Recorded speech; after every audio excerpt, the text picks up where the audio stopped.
is called Fist Bump Fails and Finger Pistol Suicides. It'll be read by Ned Gayle and was written by Daniel Oliver. Please give it up for Ned Gayle, everybody.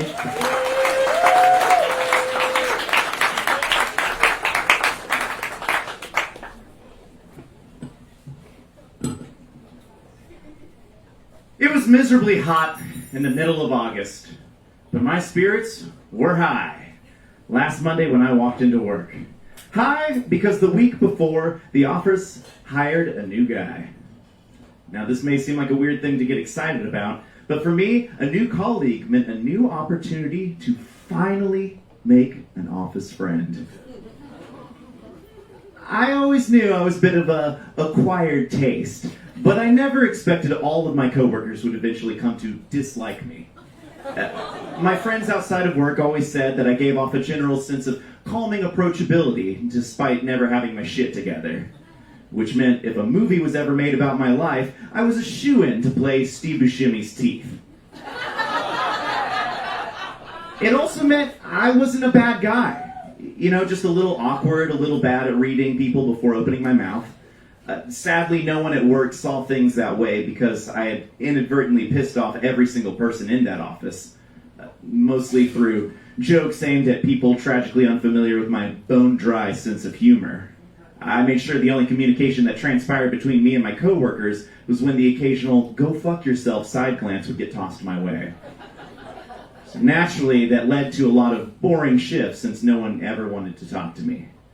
But I hoped that the new guy would change that. I hoped the new guy would be my first work buddy. All I had to do was not fuck it up. I went in early that sweltering morning, doing what I could to suppress my crippling social awkwardness while projecting positive vibes. And where I failed in looking positive, I made up for by looking like someone trying to play it cool after sharding in a crowded elevator. Still, I sauntered into the building as confidently as I could. I smiled at the receptionist, Kathy, who was looking at her phone. She caught me in the corner of her eye and responded with a perfunctory wave. Kathy was the first person I tried to befriend when I was hired. She was also the first person I made an inadvertent adversary out of. Turns out Kathy was really into electronic dance music. On my first day, she asked if I had ever been to an EDM concert. I told her I was at home the night my Roomba committed suicide by driving itself down a flight of metal stairs. So in a way, yeah. Thank you. I thought it was funny. Kathy did not. Now, just over Kathy's shoulder was Dennis. Dennis was staring at his desk, wearing the same look of disgust as when the dentist has both hands buried in your mouth, and your brain decides that now is the best moment to remind you that literally everyone masturbates. And that face could only mean one thing. Dennis saw me walk in. Dennis always pretended not to notice me because he was still mad I had eaten some of the cheesecake he brought in for his birthday last year. But that conflict really just boiled down to simple misunderstanding. You see, Dennis thinks the proper serving size of a slice of cheesecake is 2 inches wide. No. I, on the other hand, have always maintained that the proper serving of a slice of cheesecake is roughly the size of a cheesecake.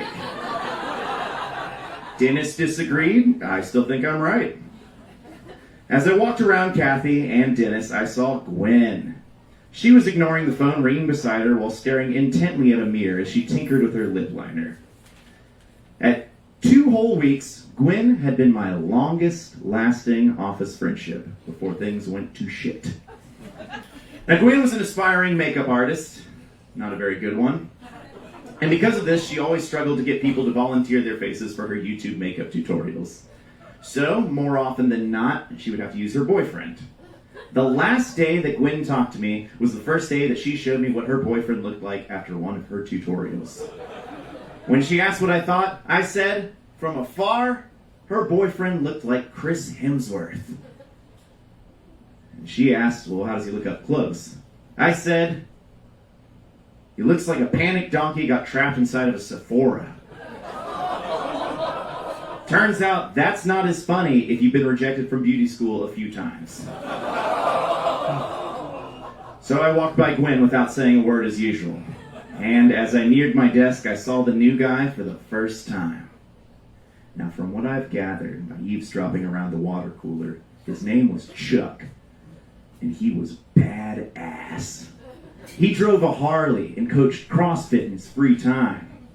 I drove a used PT Cruiser and counted being just far enough away from the drive-thru window that I accidentally engage an ab when I lean out to grab my McFlurry as a trip to the gym. In other words, Chuck was much, much cooler than me. And bagging him as an office friend could tremendously help my image with my other coworkers. I had originally planned to corner Chuck in the break room and strike up a conversation about beards or IPAs or whatever the fuck cool guys talk about. But that day, I made eye contact. And instead of breezing by without saying a word like everyone else in the office does, Chuck said, "Hey, what's up?" Shit! Fuck, I wasn't prepared. What the fuck was I supposed to say? Improvising right here surely would have failed. It would have ruined everything. But I couldn't say nothing, so I smiled awkwardly and waved like a doofus. That's when Chuck started walking towards me, and the whole world slowed down. The next 10 minutes felt like an hour. Raising his arm with his elbow slightly cocked, Chuck made the universal sign for a high five. I reciprocated by fully extending my arm above my head and locking my elbow like the nerdiest kid in second grade with all the fucking answers. The gap between us shrank.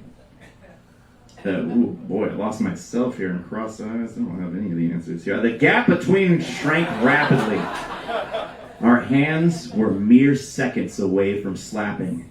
And me, one step closer to having a cool office friend. But then, everything changed. Chuck dropped his arm by several degrees and balled his hand into a fist. The game had changed! He was going for a fist bump. Inwardly, I castigated myself for making such a dumb mistake. Of course he was a fist bump guy. I should have seen it coming. Chuck was cool. He probably played the guitar. He could survive in the woods. I couldn't even play kazoo, and I cried at the end of Shrek. There was no question. I fucking needed this to work out, but now it was all in jeopardy. Closer, this distance between us had all but disappeared. My arm, still fully extended over my head, began to make its descent as Chuck's fist, hungry for a bump, neared its final approach. Inches separated our hands. Nervous sweat poured out of my armpits like a broken fire hydrant. My heart slammed itself into my throat as my stomach tried to shoot itself out of my butthole. Finally, our hands made contact. His closed fist into my open palm. Fuck! That's when the panic completely took over. I slowly wrapped my fingers around his hand until I was holding Chuck's entire fist. And then I jiggled it. I jiggled his arm violently. What even is this? Then our eyes met.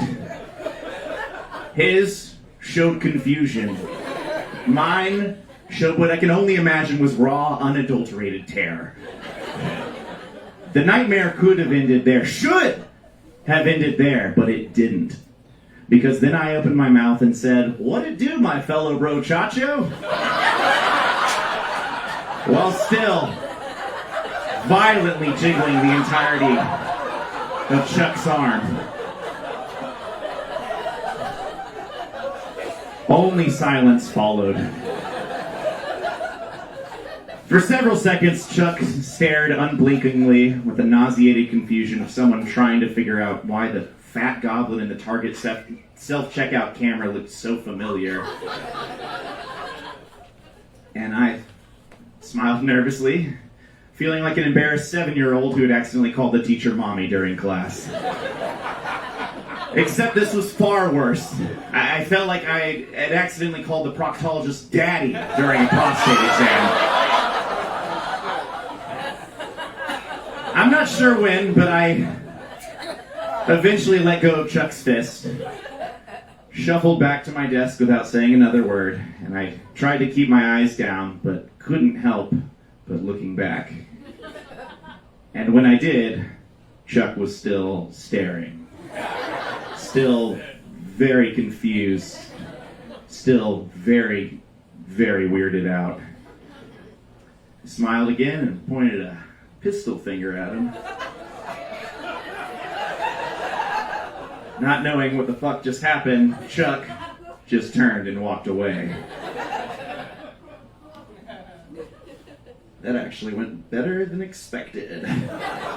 I said softly to no one before turning the pistol finger on myself, pressing against the temple, and pulling the trigger. Thanks, guys.